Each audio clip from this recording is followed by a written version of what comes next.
I locali del Massanzago in divisa nera con inserti bianchi, allenati da Ennio Favaretto e Igor Guidotto, schierano Francesco Rizzato alzatore, Flavio Babetto opposto, Raffaello Macente e Davide Pellizzon schiacciatori, Alessio Belliato e Walter Barban centrali, Mattia Carraro libero. Gli ospiti vicentini dell'Euromeccanica Rosà in maglia rossonera guidati da Andrea Canaglia giocano con Andrea Albertone alzatore, il capitano Fabrizio Comino opposto, Matteo Finco e Giovanni Pellanda schiacciatori, Marco Sartore e Michael Ferronato centrali, Sonny Serafin libero. Avvio equilibrato con scambi rapidi, il Rosà si avvantaggia di 2 punti ma non riesce ad allungare subendo il ritorno del Massanzago, spinto da Babetto, Pellizzon e Barban. I locali impattano sul 7-7, poi mettono la freccia e fanno il break sul 14-10, grazie a una serie di ricezioni e palleggi errati dei vicentini. Le positive conclusioni di Pellanda e Finco e il muro vincente di Ferronato fa scattare la rimonta rossonera, perfezionata sul 17 pari. Segue una breve fase di punto a punto spezzata dal mini break del Massanzago che si porta sul 21-19.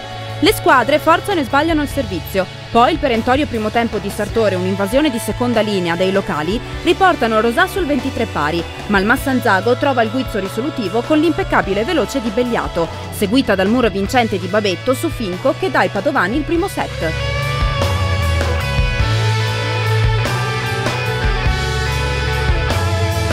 Ottima ripartenza del Massanzago che trova il break allungando dal 2 pari al 5-2 con 3 muri vincenti consecutivi di Rizzato, Barban e Pellizzon. Ma un passaggio a vuoto in prima linea di Pellizzon e Macente risolleva i rossoneri che dapprima pareggiano sul 5-5, poi passano avanti sull'8-6 con l'ace dell'esperto Comin. La ricezione dei locali è messa a dura prova dalle ficcanti battute vicentine. I potenti attacchi di Fabrizio Comin e Marco Sartore superano il muro padovano dando a Rosà un margine di vantaggio di 3 lunghezze, che resta invariato per gran parte del secondo set. Il Massanzago denota un calo di efficienza sia in ricezione che in battuta. Dobbiamo attaccare in battuta, non buttarla via. Attaccare, attaccare in battuta. Babetto e Macente tengono a galla i locali ricorrendo a soluzioni di potenza e astuzia, ma gli ospiti replicano colpo su colpo con lo strepitoso opposto Comin, che si esalta schiantando a terra bolidi paurosi. Bene anche il mancino Finco da posto 4. L'ennesimo attacco vincente di Comin proietta Rosà sul 20-16. Il duplice cambio delle bande Pellizzone e Macente, sostituiti rispettivamente da Cristian Vedoato e Matteo Favaron, permette di ridurre ma non di azzerare il distacco. La rincorsa dei padovani si ferma sul 23-21, quando l'Euromeccanica Rosà marca i punti decisivi grazie al servizio auto di Barban e al contrattacco vincente di Matteo Finco, conquistando il secondo set per 25-21.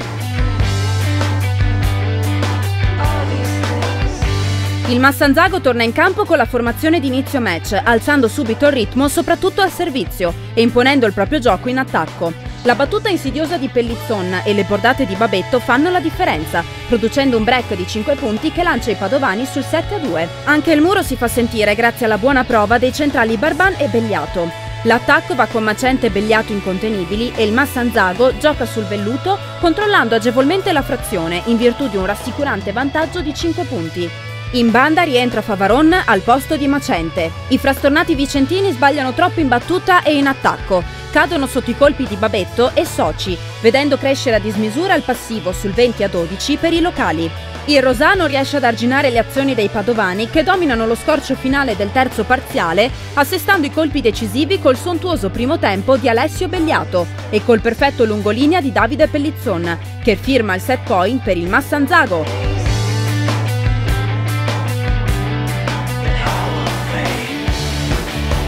Continua il buon momento del Massanzago, anche in avvio del quarto set, grazie agli efficaci attacchi di Pellizzon e Babetto. Il Rosà risponde con Matteo Lago, subentrato a Pellanda, e col centrale Sartore, restando agganciato ai locali sino all'8-7. Ma i padovani hanno una marcia in più e fanno il break sfruttando il braccio caldo di Babetto, Barban e Belliato, i migliori marcatori rispettivamente con 18, 15 e 12 punti.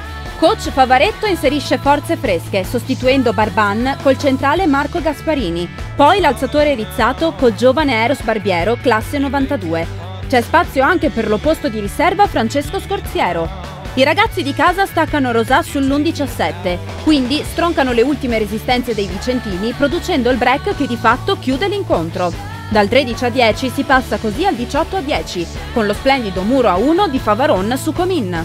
Il finale scorre via senza problemi per il Massanzago, che si aggiudica per 25-18 il quarto set e i 3 punti col tocco vincente di Eros Barbiero.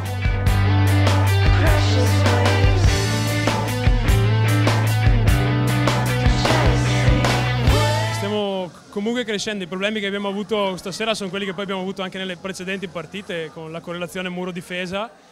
Purtroppo gli avversari all'inizio ci hanno concesso qualcosa sbagliando un pochino in battuta, poi loro sono cresciuti, hanno cominciato a difendere di più, a mettere giù palla in contrattacco e noi abbiamo evidenziato i nostri problemi soliti. Quando dobbiamo giocarcela, ricostruire e riattaccare, a volte facciamo fatica. Siamo soddisfatti anche dei nuovi ingressi che quest'anno sono arrivati, che hanno rinforzato un po' il reparto bande e il reparto palleggio e opposto. Contiamo di eseguire delle buone prestazioni nel corso dell'anno, anche se questa sera abbiamo un po' sofferto il secondo set. E niente, speriamo di arrivare in alto. Io vengo da Noventa Padovana, è un po' distante da qui, infatti per me sarà una stagione impegnativa. Qui mi trovo benissimo, fin da subito ho trovato un ambiente accogliente, un sacco di gente che viene a vedere la partita, dei dirigenti sempre presenti a tutti gli allenamenti, si fa festa ma anche si lavora duramente. Ho portato le paste, quindi la mia parte l'ho fatta. Loro ci hanno messo abbastanza in difficoltà questa sera, infatti il mister nel secondo set ha dovuto ricorrere ad alcuni cambi e alla fine però siamo riusciti a girare la partita dalla nostra parte e secondo me abbiamo dimostrato anche carattere e spirito di gruppo. Dobbiamo mettere a posto sicuramente la sofferenza sull'errore. Lo stiamo facendo piano piano durante gli allenamenti, è più un problema psicologico in questo caso che non tecnico. Speriamo che col proseguo del campionato si riesca a risolvere questo problema. Cerchiamo di arrivare su una classifica migliore dell'anno scorso prima di tutto e poi si vedrà.